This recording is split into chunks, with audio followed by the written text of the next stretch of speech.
Hello, Gene Schwimmer here, and welcome to me. And well, life is about change, so I'm changing the way I do these videos just a little bit, small scheduling change. I usually start my videos with a question of the day, and then I wait until the end of the video to give you the answer, which is just my cheap way to get you to watch the whole video. But I decided that's not fair, and well, that's not the only reason. I got a report that somebody died waiting in suspense for the answer to the question of the day. I don't want to be responsible for any more deaths. So what I'm going to do is I'm going to, at the beginning of the videos now, give you the question of the day and then give you the answer to the question of the day right after. So here we go. See if you notice the difference. Okay, so what did the firefly have for lunch?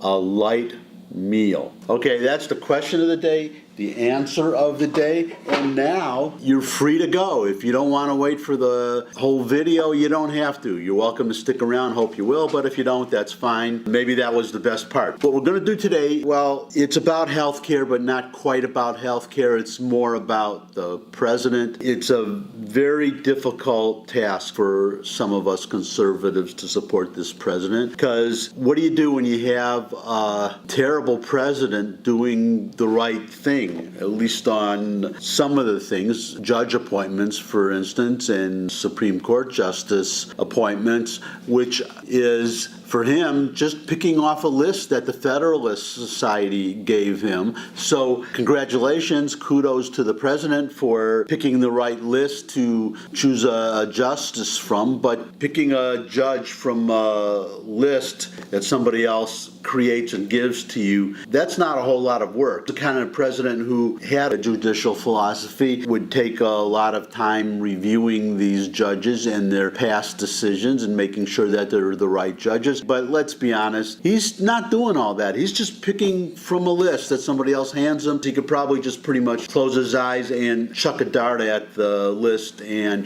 whoever he picks, if it's from the Federalist Society, it's going to be a good pick, okay? But the problem is, now when we get to this healthcare, well, let's put up this article, put up the headline there. Oh, and I should mention, as I always do that, when I mention articles, I always put a link to the articles at the end of the description below the screen so that you can read the whole article if you want to. So here we are. Trump warns Senate Republicans about dire consequences of failure to pass healthcare bill. The problem that I have here right away is right there in the headline, because that's pretty much what he does. He'll give a warning about what'll happen if the bill doesn't pass. He'll do a tweet about how bad it will be if the bill doesn't pass, or he'll chastise the Republicans. Don't go home. Don't do your August recess until you pass the bill. But I don't see anything except for the occasional meeting at the White House where he has some senators come over and he tries to talk to them about the bill. But, well, Trump's got two problems. Number one, he's lazy. Number two, he's ignorant. And you can tell me which one is worse, but he's ignorant of what's actually in the health bill, the House version, the Senate version, or health care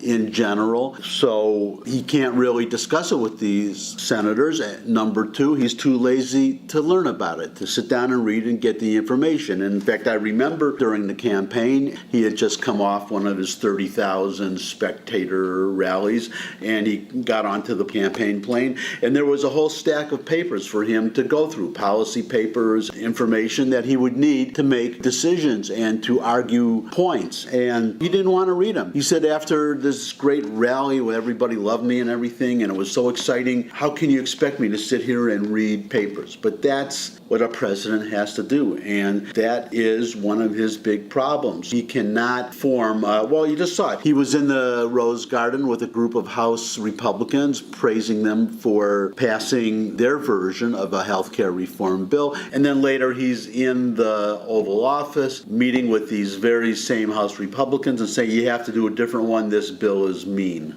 mean, the one that he had just praised. And now with the Senate, he said after the bill failed, the Senate bill, he said, well, let's just do a repeal, which is what I favor, just a straight repeal and replace later. And maybe I'll explain why in another video, why I think that's best. But the point here is that soon after that, he said, no, we have to repeal and replace. And that's because he got pushback from Lisa Murkowski and a couple of the moderate senators who said, no, we won't do a straight repeal. And that's the problem. He wavers from one to the other because he does not have a consistent idea of his own of what he wants to do. And you can see it if you read between the lines, and you don't have to really read too far between the lines in some of his tweets. Senators, don't go home for your August recess. How can you do that without giving me a nice, beautiful bill to sign? And that's what he wants. He just wants a bill, any bill, that he can sign.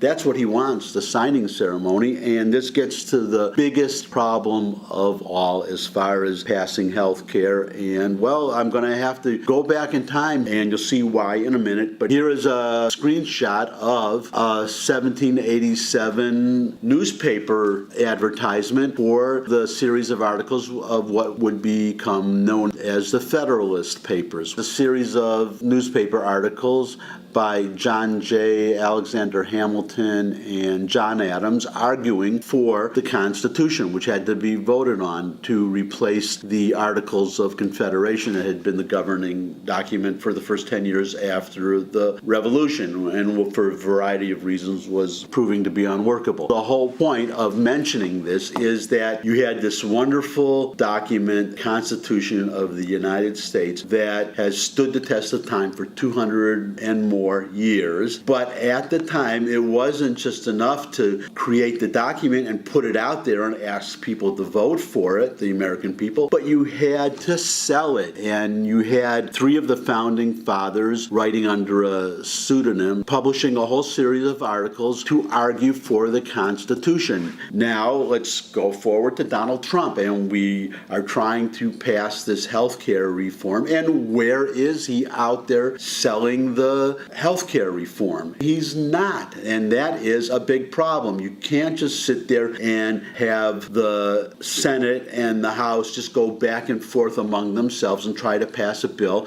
You need what you had with Ronald Reagan for tax reform. You need somebody out there, and it has to be the president, making a philosophical argument for the Republican health care reform. If you don't do that, then you're in big trouble, and that's what we're finding. For instance, you have the CBO report saying 22 million people would be without health care insurance if the Republican bill passes. But of course, that's not true. I have the CBO report. It's like 42 pages. It's not a lot for a president to read. And if you read that and you talk to the senators and the House members that are trying to pass this bill, you will see that when they say 22 million people will not have insurance, what they mean is that most of these people are people that if you take away the penalty and you allow them to have a choice without worrying about a penalty, they will freely choose not to have the insurance. And somebody should point that out. And you've had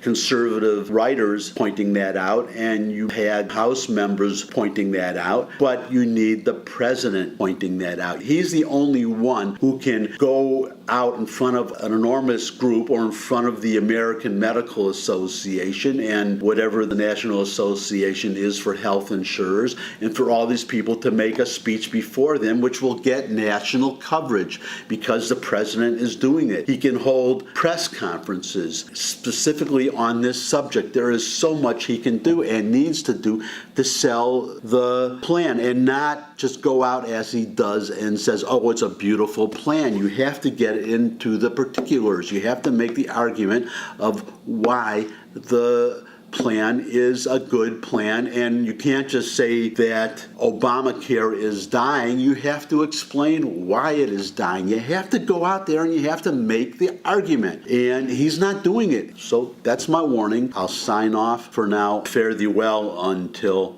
Monday. You got plan, darling? I always got plan. They don't ever work, but I always got one.